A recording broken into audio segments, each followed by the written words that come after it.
السلام عليكم ورحمة الله وبركاته. ازيكم يا حبايبي؟ عاملين ايه؟ رب تكونوا بخير. رجعت لكم فيديو جديد، وان شاء الله النهارده معانا القلقاس الاخضر باسهل طريقة. آه يلا نسمي الله ونبدأ التفاصيل. بسم الله الرحمن الرحيم. معايا هنا قلقاس مقشراه وغسلاه ومصفياه. اللي تقول القلقاس ما بيتغسلش، لا بيتغسل، بس مش معقول هنسيبه برمله يعني. ومعانا هنا بصلة مفرومة، ومعايا شبت وكزبرة، ومعايا كام عود سلق، كام ورقة سلق. هنا معايا البصلة اهي في زيت، في حلة على النار. ومعايا هنا مرقة دجاج وفصين توم مهروسين، وكزبرة وكمون وفلفل اسود وملح ومرقة دجاج. هي دي البهارات. بشوح البصلة شوية بس تدبل، مش هحمرها يعني.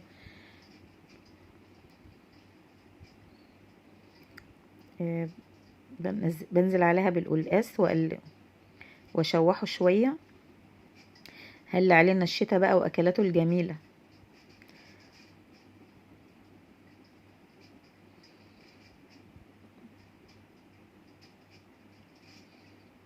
عارفه ان في ناس مش بتحب القلقاس، بس احنا بنحبه، ولو عملتيه بالطريقه دي هتحبيه. هنا بزود عليه الميه، او مفروض شوربه، بس انا ما عنديش شوربه، بس والله طلع حلو، طلع جميل. حطيت له مرقه دجاج، طلع جميل. هنا البهارات كلها، فصين الثوم، على الفلفل الاسود، على الملح، على الكمون، على الكزبره، على مرقه الدجاج. هنا في معلقه توم صغيره بشوحها كده على النار في زيت. لما تحمر شويه تصفر، بنزل عليها بقى بالخضره، اقلبهم كويس مع بعض شويه. لما الخضره ايه يعني تتحمر حاجه بسيطه كده، مش ما تتحرقش.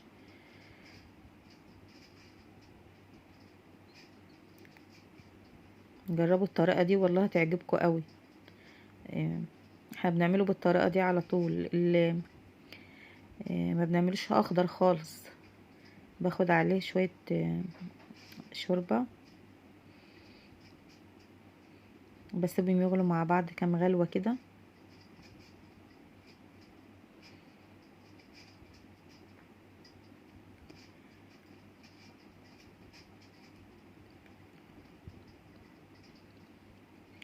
وبعد كده بضربهم في الخلاط.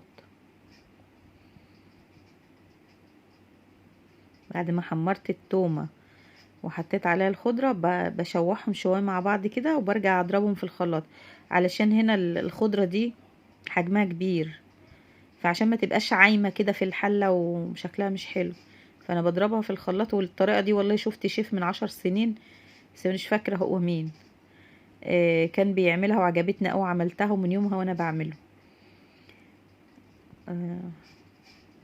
هروح احطها بقى على الحلة.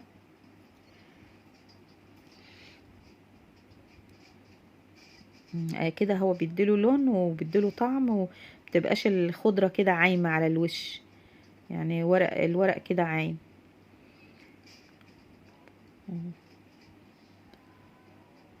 كده خلاص استوى، بقى ما شاء الله زي الزبدة سايح.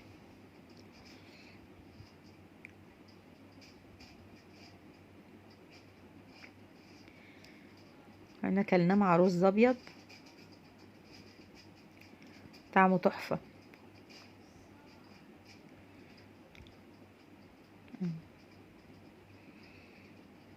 ناخد شوية.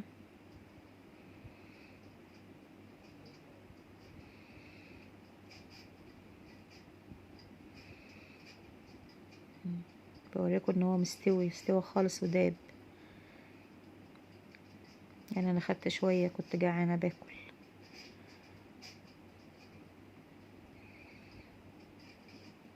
متنسوش تدعموني بقى وتشتركوا في القناة. السلام عليكم ورحمة الله وبركاته.